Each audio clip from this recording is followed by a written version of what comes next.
A few years ago, I was called by a woman who wanted to get divorced, and she had 6 children. That is more than most people have nowadays. 2 to 3 seems to be the average. 6 children is extreme. Her husband walked out one day, and she had no idea where he was. When she came to me to file for divorce, she said, "I want to tell you why I think I have 6 children. I love them all, but my husband is of a certain culture that enslaves women by the number of children we have, so that I cannot have a life of my own. I cannot go to work. I cannot have my own money. And I am so involved in taking the children to doctors and play dates and school and everything else that they're involved in, that I cannot be an individual." Along with, I had no free access to a community bank account. I was given a stipend, an allowance, if you will, each week, and I had to account for what I bought, even food-wise, down to the last grape. I had to account for it. She said, "I feel like I've been in a cult." A couple weeks ago, I got a call from somebody else who just graduated from high school, got married, had 4 children, so only a high school education, no college, no work experience, and he just said he was filing for divorce, leaving her with no means of anything. Mm-hmm. This is our topic for today. I have with me a most unusual person. Her name is Kelly Thiel. Welcome, Kelly. Thank you. I'm delighted to be here. Well, thank you. This is great that you've assigned the time to be with us.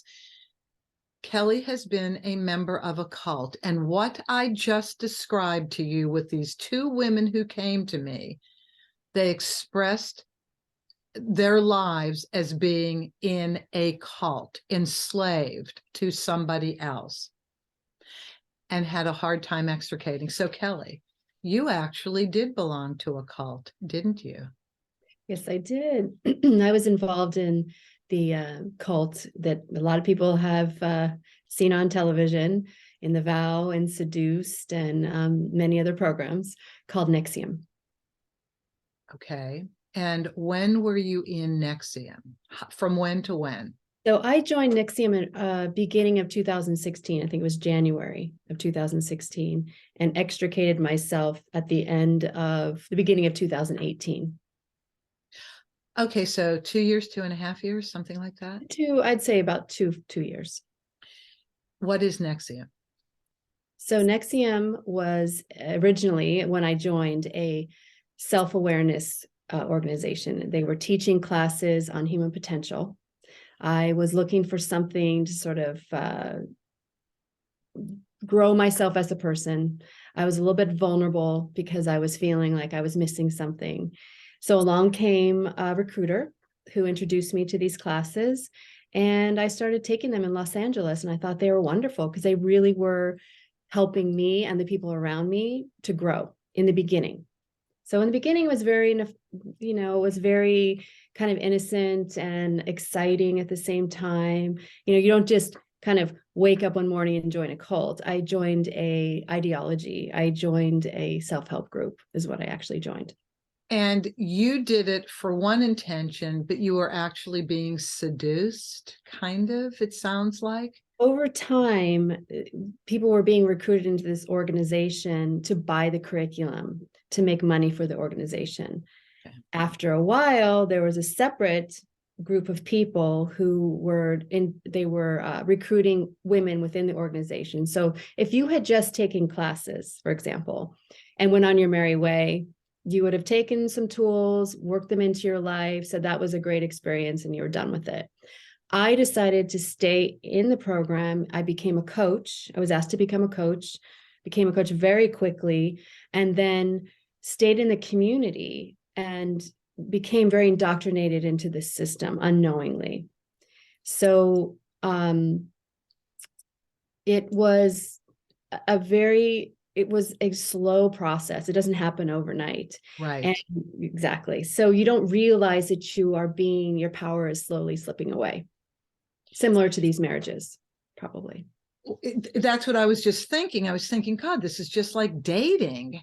So you are pleasantly engaged Yes. with somebody. This is all new. This is fun. This is wonderful. You want to have a relationship. More than likely, you'd like to get married, possibly have children. And so this is a dream come true. It's satisfying what you would like. So you wanted to work on, say again what you wanted to work on? What was your initial goal? So my initial goal was to make myself a better person and to be able to give that back to the world. So in giving back to the world, I mean, learning this curriculum that I thought was helping myself and anyone that would come along. And I wanted to be able to teach that to people. So I wanted to help uplift everyone around myself as well as myself. Okay, this is fascinating because you were married at the time. Are you still married to the person you were Yes. married to back in 2016? Yes. And there were children? You had Yes. already had children? Okay. And only because I've talked to you before, it sounds like you have a very stable life, a very successful husband, and you seem to be a very successful, intelligent person. Why did you feel you needed help being a better person? I am fascinated by that. Yeah, that's a great question. So as a small person, probably when I was 6 or 8 years old, I started really having a lot of questions about the world. I really thought a lot about what comes next. Why are we here? What's my purpose? Maybe not as directly as that, but as I got a little older into my teenage years and started reading everything I get my hands on, really about how to be a better person, how to figure out what comes next. What is my purpose? Why am I here on this planet? And how can I help other people? So that's I'd been seeking that for a long time. I went to the Philippines. I worked with some psychic surgeons. I went to Tibet, worked with the monks, and learned all about meditation and visited the temples. I actually got to meet the Dalai Lama in San Francisco. I had worked. Oh my God. Okay. So hold on. Bucket list. Wouldn't I love to do that? I'm so envious. Just keep going. My God, this is so great. So I decided after my experience in the Philippines, I got a degree in homeopathy prior to that. But then after the Philippines, decided, because the psychic surgeon had worked so directly with me and showed me what he was doing, I would never try to do what he was doing. But I realized that there was something about energy and people and body. So I started working with Reiki. So I had a practice with homeopathy and Reiki. I did a lot more traveling to Kauai to work with some other healers and to Sedona. So I basically was really trying to figure these things out. And I kind of hit a wall. And right around that time, because I still hadn't answered the questions and I still felt like I wasn't okay somehow. I felt like I was missing something. Along comes Nixium, and it just felt like this perfect match at the time. These are really cool people, right? You don't marry someone that you don't think is cool.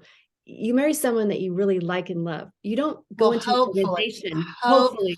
Yeah. The attraction needs to be there, I would think, for most people. Yes. And in Nixium, the attraction was there as far as the people. They were wonderful. They were creative. They were, many of them were in the movie industry. They were doctors, they were lawyers, they were all kinds of people who were taking these classes. And I'm thinking to myself, okay, I'm in the right place. If they think it's okay, I mean, there must be something great here. Mm-hmm. Okay. So it all felt very good going into it. And it felt like I'm going to find that answer.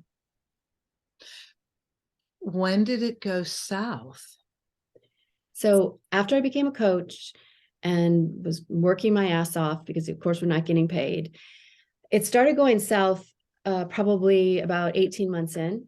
And I was being recruited into this other organization within Nixium, but I didn't know anything about it. And it was another coach higher than myself in rank asking me to join this really kick-ass group of women who were doing some amazing things in the world, that were going to keep each other accountable. And it was going to help measure us so that we could be stronger women. But they asked me for collateral. And at that point, as indoctrinated as I was into the system, the light bulb went on, and I said to myself, I don't want to now involve my husband and family in this if I'm having to give some kind of collateral. So that really, I took a step back there. And by the time I was avoiding the question for a long time when they were trying to bring me into this group, and by the time everything broke, like the New York Times got a hold of it and the Frank Report and other places were exposing this, and I was able to see that, then the light bulb really went off and there's something wrong here. So it exploded around the same time. That's the reason I never got into DOS. So if you had complied and given whatever the collateral was they were asking for, how would that relationship then be redefined? You and Nexi. So from what I understand, and I never went into this group, but they were asking for collateral in order to keep the group secret. And once you were in the group, you were asked to do things. You became a slave, basically, to the person that recruited you. Keith Raniere had 8 women who were his sexually intimate slaves, and they were all to recruit, I believe, 7 or 8 more slaves after that. And so I would have been a third line slave had I been successfully recruited into this program. Gosh, what a leap from, I totally get now with your past history, you're very philosophical.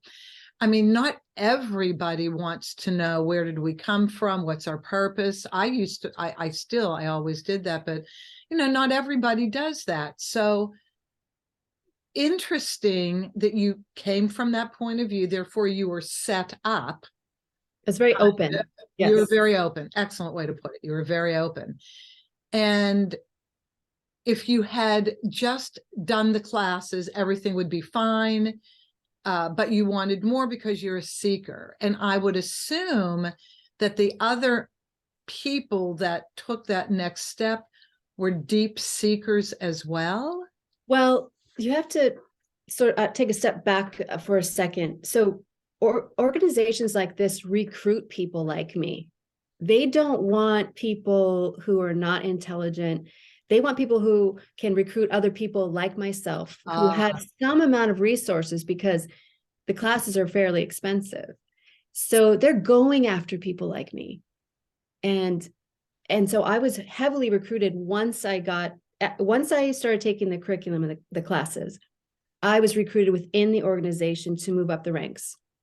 So I was encouraged, I was love bombed, I was paid attention to, I was supported, I was encouraged to become a coach. Like, you are amazing, Kelly. Like, you have everything it needs to be a successful coach. We really want you. And this is what you need to do.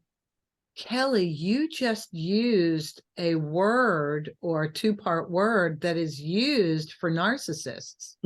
Love bombed. It's used a lot in relationships, in intimate relationships. People, when somebody meets a narcissist is controlling, has to be in control at all times. It's a very interesting parallel now, and cannot compromise. It's their way or no way. Correct. And in order to seduce you, to get you to be, and it's very natural. I don't think a narcissist plans on this. I think it's just what the nature of that person is. They love bomb you. Correct. Yes, they court you heavily. So people listening here, in relationships where you feel stuck and enslaved, think back how the relationship started. So what does love bombing mean? Love bombing means an inappropriate and accelerated advance to so that the target will find favor with them, will feel comfortable. Oh my God, I can't believe I met somebody like this. This is the person I always wanted to meet. I'll totally be taken care of. Am I hitting any of the points? Correct. And I always tell people it's too fast, too soon with anything. Too fast, too soon. And love bombing is all about getting that person to feel special, that they're the one, that they have what it takes. And it, to a human being, that feels really good when somebody's complimenting you and paying attention to you and doing all these things. That's love bombing. Too fast, too soon. Yes. Okay. Beautiful. Too fast, too soon. And when you're the target of love bombing, most people would get upset if those others watching this said, hold on a minute. I think there's something wrong. This is inappropriate. He should not be showing up at your doorstep, being there when you get home to make dinner with a bag of groceries you just met 3 days ago. Things like that. Yeah. Gosh, how was your husband and family reacting during this? So it's so funny. I get this question all the time. And so there were two of me. So there was Orange County Kelly, right? That everybody knew, my family knew. And then there was Cult Kelly. And I only behaved that way when I was around that organization, because coming home and using the language of the cult, using the ideology didn't work at home because nobody understood the language. And my friends didn't understand the language. So I didn't recruit people who were not super interested in what I was doing. And I kept it separate in a sense that if I were trying to recruit you and talk to you about, and you were not interested and you're just like, I could tell. So I'd leave it alone and go back to Orange County Kelly and just be in rapport with you in the way we always had been. But if you had any kind of instinct or wanted to do it, then I would know that, and I'd bring you along. So I kept it very separate. There were two of me. Did you have two phones? How did you keep in contact with people? Well, I just talked to them regularly. We used WhatsApp a lot, but that was just because you could do group chats and things like that. But I did not have two phones. I wasn't secret in that way. I simply knew it's sort of the same thing as, kids can use, I don't know if this is a good analogy, but now when you're younger and with your parents, not to use foul language, right? When you're with Correct. Your friends, you do. You kind of go back and forth and it's very easy. And it's not a secret. You just know what's appropriate and what's not. Exactly. Okay. Any questions about the bank account, having money be transferred more than normal? Nothing like that? No, I discussed when I would buy curriculum, I bought the first 16 days and I bought a few other classes. I discussed that, I'd say, I'm going to take some more curriculum. And my husband thought it was great because I was busy in a way that I was learning. He knew how much I loved to learn. And this was like taking classes. And the more time I was spending I was very careful about how much time I spent in Albany. So I'm a mom, so I had to take care of my children. So I was exhausted all the time, completely and totally. But I was really able to keep both of those lives going at the same time. However, as time went by, it became harder and harder to do that. And so right around the time that everything blew up, it was getting more difficult to do that. And as you were saying this, I'm thinking, okay, so these women that I know of that actually said they were enslaved through children, and both through a lack of education, actually, because they started having children right after high school. That was similar with both of them. There's a point where everybody wakes up, kind of. There's a point where things either come crashing down or you're all in. Correct. And you go further. What was the difference between you and the other women who were all in? That's a good question. I think the difference was the amount of time they had been in. So I was only in, by the time I was starting to get recruited for this, it had been about 18 to 19 months. These women had been in for years and years, at least 5 years. And they were living in Albany. And they had a lot more access, or Keith had a lot more access to them. And also they were a bit younger than I am. And they didn't have children, many of them. I don't think any of them had children that I know. So more impressionable, maybe? Maybe more impressionable, fewer obligations, family obligations. I had children, so there was always that part of me that was protecting that. Even as indoctrinated as I was. Right. The instinctual part of me as a mother and a wife in a relationship that I was careful with that, if that makes sense. It does. No, no, no. Actually, that was your saving grace, that you actually had a full life. It actually was my saving grace. I was very protected through the whole thing. I believe in angels. I do too. I really do. Oh, I And I do. believe I was protected through this whole thing Yeah. for me to come out of this with a whole different perspective of the world and people, in order for me to get my message out to the world, which is really about how and when we can give our power away, and being able to recognize that and understand that we have this part of ourselves that is glorious, and we're born with that, and we need to remember that. And in that gloriousness, we have the ability to make choices for our lives that really support us, that we have the power. It's all here, and we often give it away. Okay, so this is exceptional. May we focus on this, because whether you're getting divorced or not, we can easily do that Yes, it's and so not understand. Yeah. Mhm, mhm. It's very easy.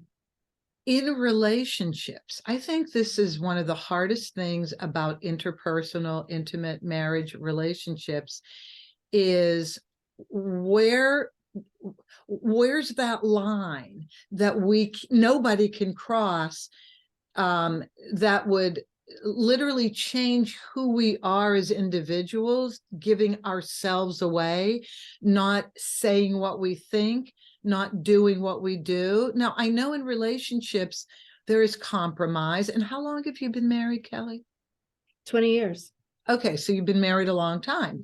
So you can speak very well to all the transition points you probably went through your relationship with your husband, because this becomes, I think, one of the greatest goals, is to be in a relationship where you can safely grow as an individual and not damage the relationship. How do you look at it? So I have a very supportive husband, so I'm very lucky that way, and I support him as well. So we're not always on the same page with everything all the time, but we also support that with each other. I think when you talk about the line, I believe the line is any time that you make a choice that goes against your best interest. Okay. Yeah. Now, if you're making a choice for someone else, as long as you understand why you're doing it, that's okay. But if you're making a choice that goes against your best interest, you're in trouble. Or goes against your philosophy, Your what you integrity. stand for as a person. Mm-hmm. And we can feel it in our gut. Mm-hmm. That way, our body goes, our body changes. We Yes. know when we're going down the wrong road and it's against our best interest.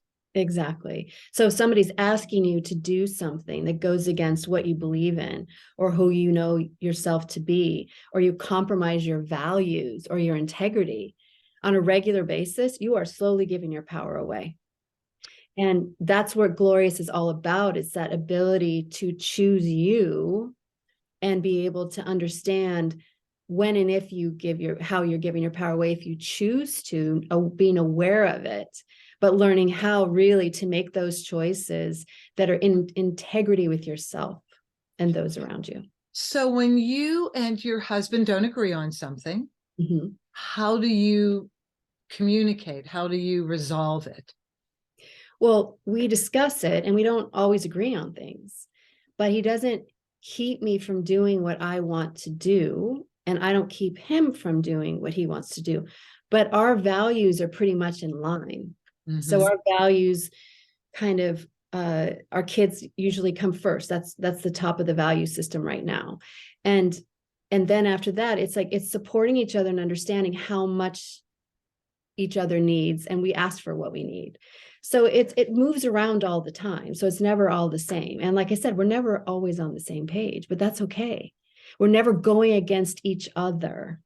Values, right? We're never asking each other to go against our own values. Okay. So with the children, you kind of have to come to some level of compromise. Mhm. The college they're going to go to, the thing they want you to buy, whatever. So I would assume it's somehow you both compromise on that. Yeah, we talk about it, Yeah. and we're both pretty logical. So, and Right. usually we're, we kind of can agree on it. And if we don't, we have certain things that he doesn't make a decision on behalf of Annabelle without asking me, and vice versa. I mean, Right. big things. Right. Okay. Um, so the real point of this, then, I think, for people listening who feel they're in a situation where they're just not them, they're not expressing themselves the way they want to be expressed.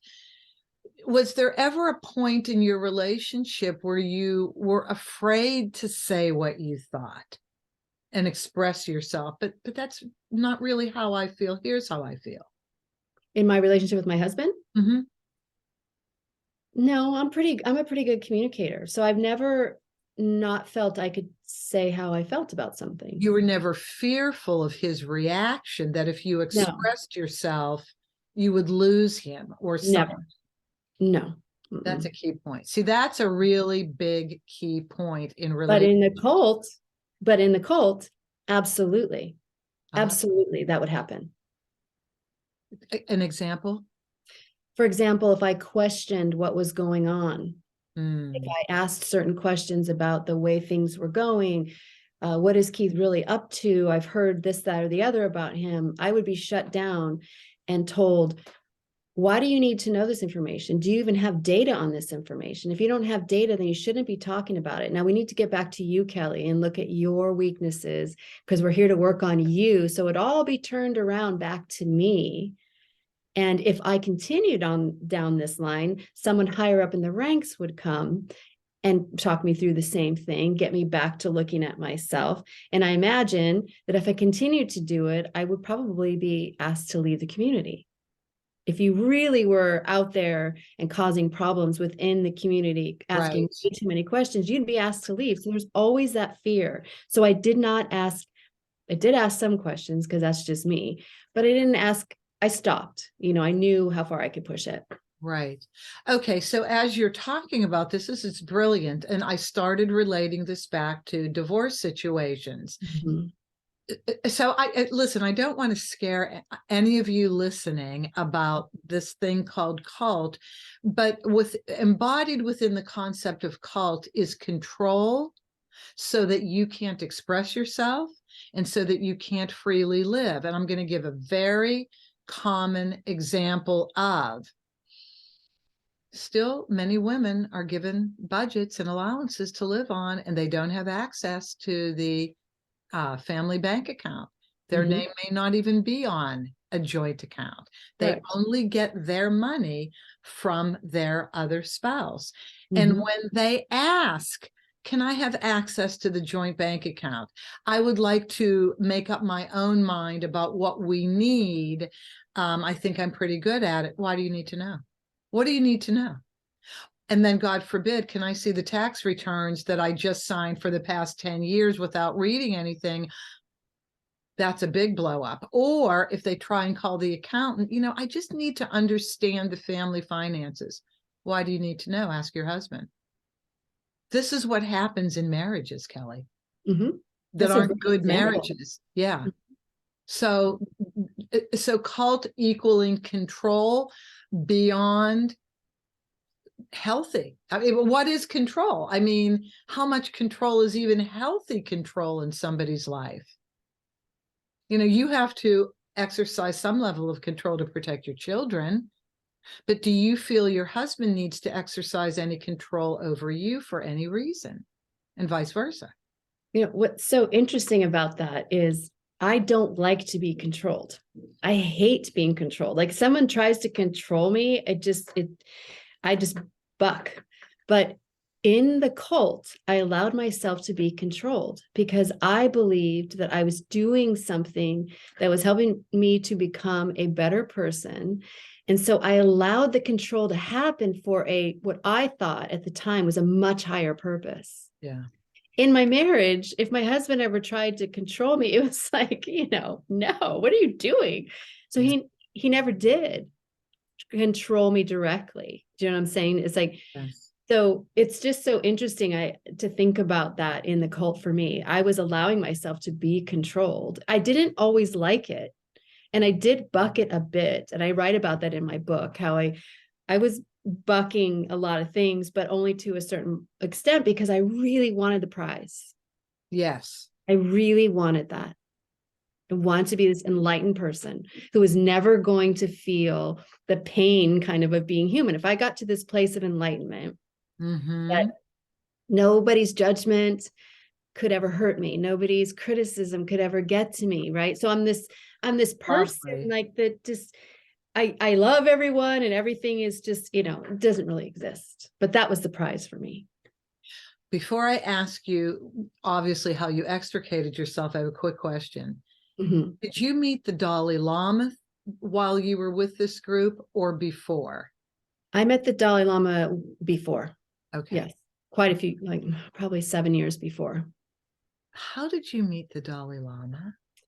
So some friends of mine were supporting an organization that was helping the Dalai Lama to do, I think, to build some schools in Tibet or something. I forget exactly, but it was basically an organization that was involved, excuse me, but that was involved with the Dalai Lama, and they just invited me to come along. And so he was speaking in San Francisco before probably 10,000 people in a big auditorium. And then there was a few of us, there's probably 8 of us that got to go backstage and meet him. When you met him, did you feel any different? Was there this energy that came out of him that was different? What was it like? Well, when I saw him on stage, he was speaking through an interpreter, basically in Tibet and then in English. He would say something in Tibet and it would be interpreted into English and I think Spanish. Okay. Excuse me. So there was like this time delay. I'm sorry. No, go ahead. It happens a lot to me. Don't even worry. And so I didn't get a good, real feel for him because he was kind of far away. But when he walked into that back room, excuse me, I'm so sorry. It was a completely different experience, wasn't it? The room almost seemed to become like twinkly almost. And he had this joy about him that was almost childlike when Oh. he came. It was this he radiated joy. And when he does the blessing with the kata, which is the scarf, it was like this moment in time where kind of everything stopped and you just felt this unconditional love from him that was just out of this world. I can't even explain it. Oh my God. Just, You're so lucky. You're really lucky. Oh my I God. know. That I'd have never spoken to anybody who's actually met the Dalai Lama. So He's this pretty is great. cool. Yeah. And he just really, when after you meet him, you just feel like something really special happened. And for you as a truth seeker, I mean, that was one of the ultimates, one of the pinnacles, I'm sure. And I'd been to Tibet 2 years before. So Would you go back again a to third time? Tibet? A third Oh, time? definitely. Yeah. It was that great. I loved it. It's changed a lot since I went. Apparently, Lhasa is a very different place. But it was so special, and the people were so amazingly involved in their evolution as a human being. Mm-hmm. It was very, very special. And to see the temples and just the history is pretty traumatic after the Cultural Revolution. But Right. just to be able to experience that. And one other thing that was really fun, one of our guides, his mother was called the Mother of Lhasa. And she had helped the Dalai Lama back in the 1950s, I guess it was, to escape Tibet. Oh, She had us in for tea. wow. And she took me over you're not allowed to have the pictures of the Dalai Lama anywhere, really. You're Well, not? back then you couldn't. And so she had it covered up and she took me in this room. She says, the Dalai Lama? And she opens it up. I said, oh, the Dalai Lama. And she just, they have to be careful about showing his picture because of the Chinese government. Oh, okay. All right. I understand.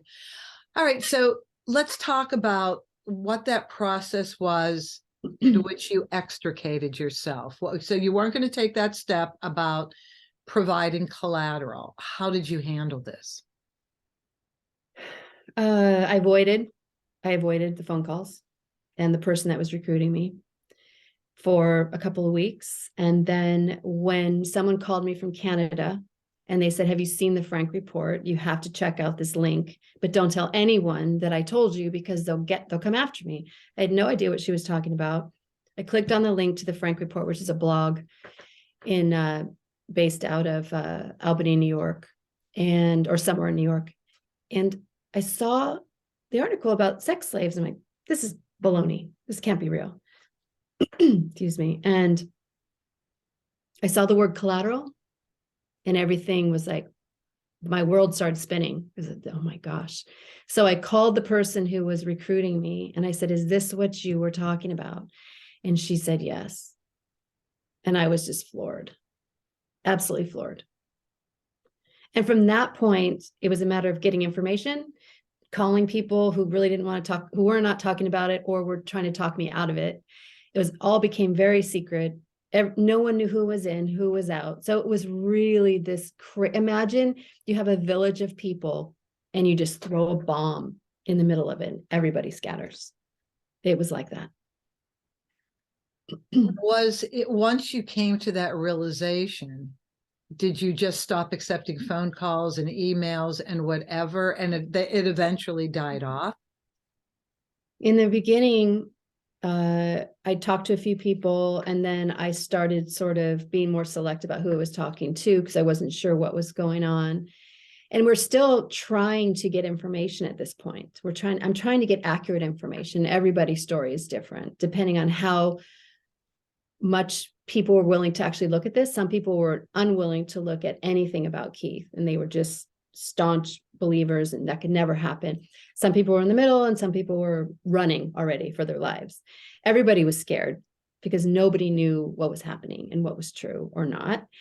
Everyone was, like I said, afraid to talk to each other. So it was a process, and being indoctrinated or getting a divorce is a process, right? You don't just never talk to the person again.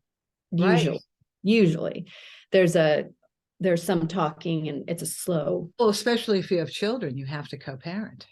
Yeah. And then there's a slow extrication of Right. the relationship itself. Right. And that's what happens in a cult. You start to extricate yourself from it.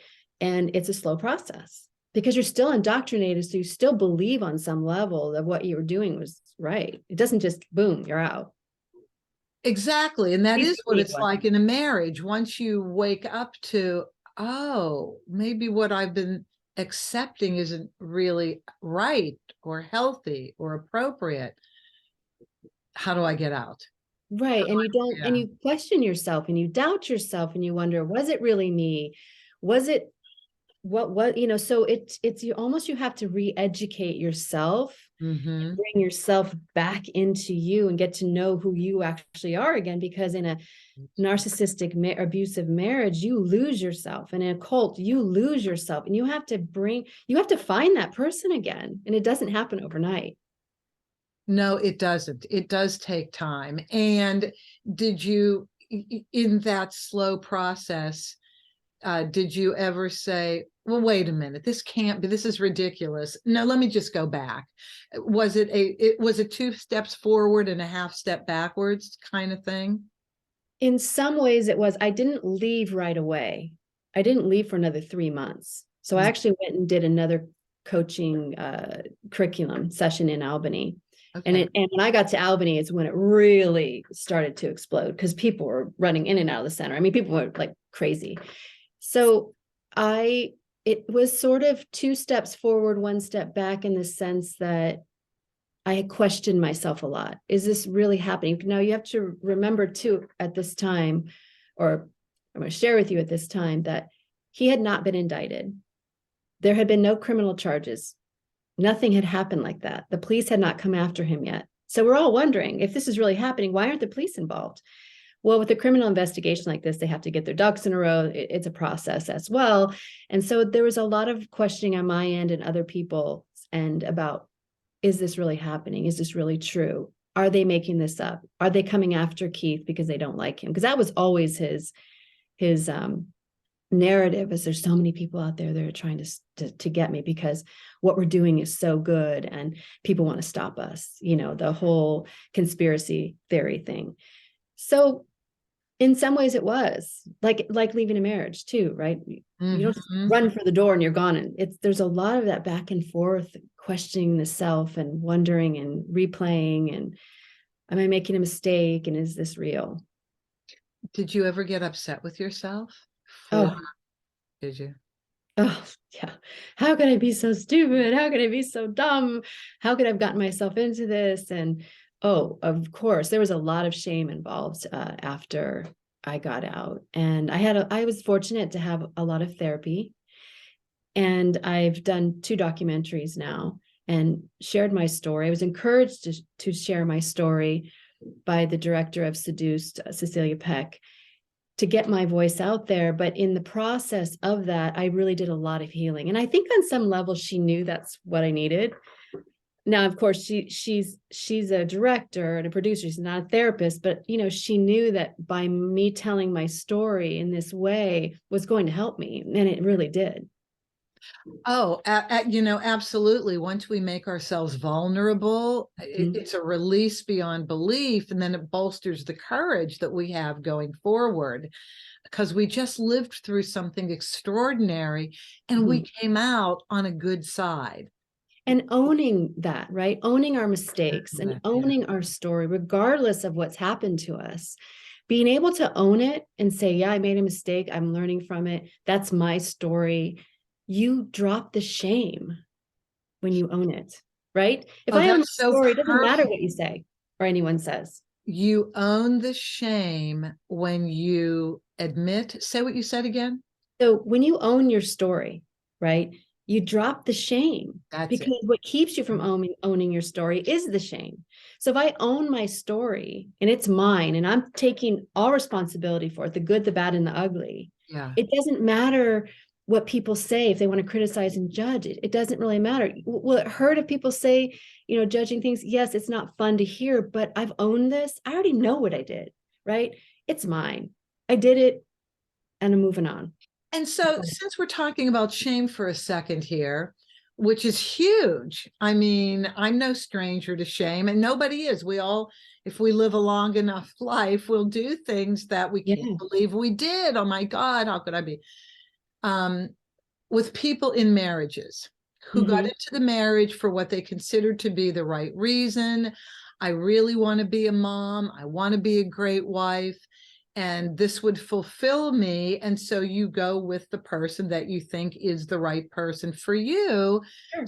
Just like you were looking for a greater good. You wanted to be a better person. You wanted to do the best you could for the world. So your reasons for getting in the relationship, like people's reasons for getting in a marriage, are for the good. And so that unto itself, I'm wondering, will help you to stop punishing yourself with the shame. Well, people make choices in the moment. They're the best choices. They don't make purposely bad choices. So we make our choices in the moment because we think they're good choices. And then they turn out maybe to have effects that are not so good later on down the line. And so as human beings, we are failure machines, right? We're constantly failing. But if we can't understand that, oh yeah, I made a mistake. Okay, everybody makes mistakes. I'm human. I'm not trying to be anything other than human. Then you can sort of own that failure and say, okay, that's just part of who I am as a person, and you can move on. That's owning your story, and that's dropping the shame. Yeah. So I think that's what we need to look at, is that we don't make bad choices on purpose. I mean, I don't think people do. Well, generally we don't. Like, we know we eat a pint of ice cream before we go to bed. It's not going to be the best health thing, but the big choices, the big life choices, we make them because we think we're doing a good thing. I agree.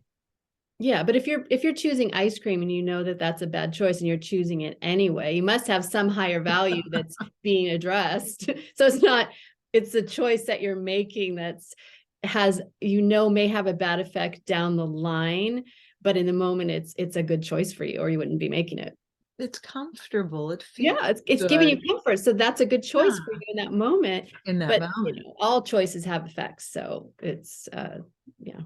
Absolutely. So for those listening that are approaching a divorce, don't beat yourself up. If you think that you just ruined your life because you are in a situation that seems impossible to get out of, first of all, nothing's impossible. Can always get out of anything. You have to think strategically. Yeah. And don't beat yourself up. Don't blame yourself. But Kelly, here's what I'm hearing additionally and lastly. What has this done for your courage going forward? So my courage going forward is I've always had courage, which is interesting. I've always sort of what I call a jumper. I jump into situations I don't always know what's going to happen but as far as courage goes, I'm more courageous now because I have survived this huge failure. There's a public failure. It's not just a personal failure. It's a very public failure. And so I've survived it. So now I know that I can from there keep going. So it's built my courage in a way. And I think and I've been through a divorce when I was much younger. Mm. And I've been through a husband dying of alcohol and drugs. And I've been through some pretty big failures. And I really think that when you can survive a failure, sometimes when you're in the middle of it, it's hard to see. But once you get through it, you can look back and say, damn, I did that. And now I know that I can survive that.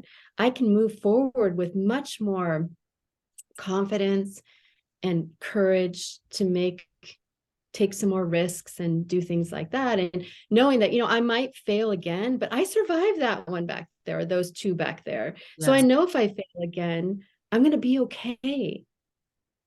So I think it Yes. has a lot to do with that. Yeah, I so completely agree because I've interviewed other women on this podcast who have simply been through divorce and wanted to share their story.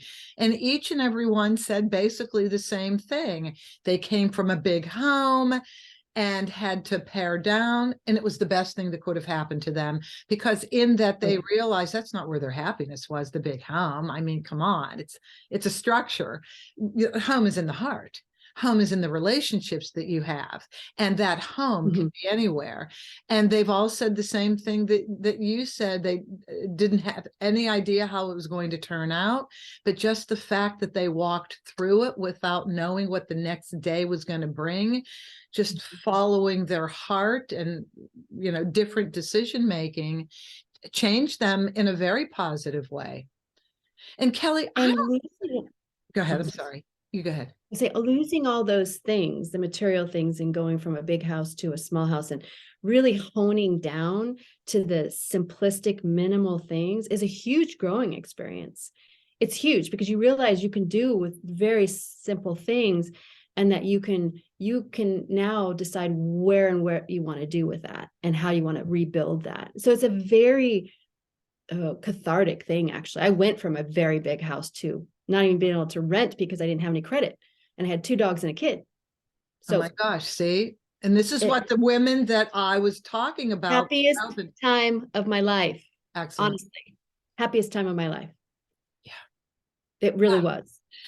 Yeah, a simple life, not the one Paris Hilton led on that TV show, The Simple Life, but a simple life is refreshing. It was, I still look back at that time. It was wonderful.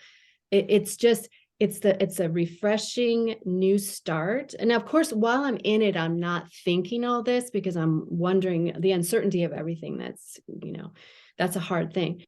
But when you realize that you have everything you need already, it's all right there. It's a good feeling. It really is. Yeah. Oh, you just gave so many people hope who are listening that you could not have said it better and specific to people leaving their marriages. This is really great. I just want to end with a little observation, if I may, with you. Mhm. And that is, I don't think anybody looks at you as being a failure. I don't think from the out, I listen to your story and I'm like, well, that's so easy to get trapped in that. I totally understand it. I don't look at it as a failure.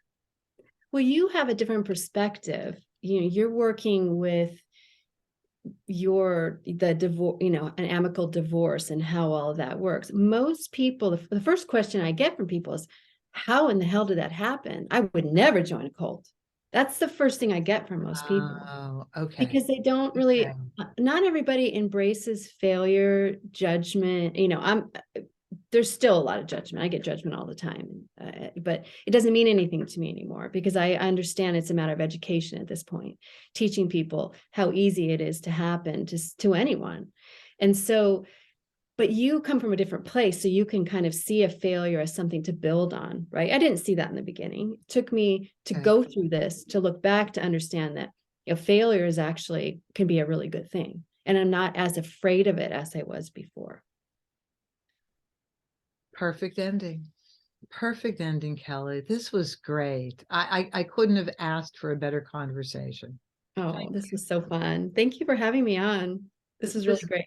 This is wonderful. Now, you are a different type of guest because you don't work in the divorce field. And I normally say, well, what's your contact information? Are you with support groups? Is there a need or a reason for you to give any contact information out or not really? Yeah, I would love to. So, Okay. first of all, seduceddocumentary.com is connected to Seduce the documentary, but it has a list of resources for people who are getting out of cults, who have a loved one in a cult, or are in an abusive relationship. Okay. KellyThiel.com is my website where you can find my book, which talks a lot about failure and getting back up again. Thank you for reminding me. I feel like I failed you by not talking about the book. So thank you so much for mentioning this. And this is all in the show notes anyway. But Awesome. I appreciate for those listening that we came back to this. The title of the book is Unapologetically Glorious. And my Instagram is the Kelly Thiel. And there if you wanted to follow, I'm doing lots of podcasts and documentaries regarding cults and abusive relationships. Just, and also a lot of motivational things around my Be Glorious platform. Unapologetically Glorious. Yes. Okay, this is excellent, and it all will be in the show notes. Thank you again, Kelly. This has been a very unusual and exceptional conversation. This is really fun. This is really great. Thank you so much. You're welcome. And thank all of you for listening, as I always do. If you would like to make any comments about this or suggest other topics for me, you can reach me through my website and email, judith@theamicableddivorceexpert.com, judith@theamicableddivorceexpert.com, or just go on the amicableddivorceexpert.com website, and you will see on the episode page speaker pipe, and that's how you can communicate with me as well. And as always, have an amicable day.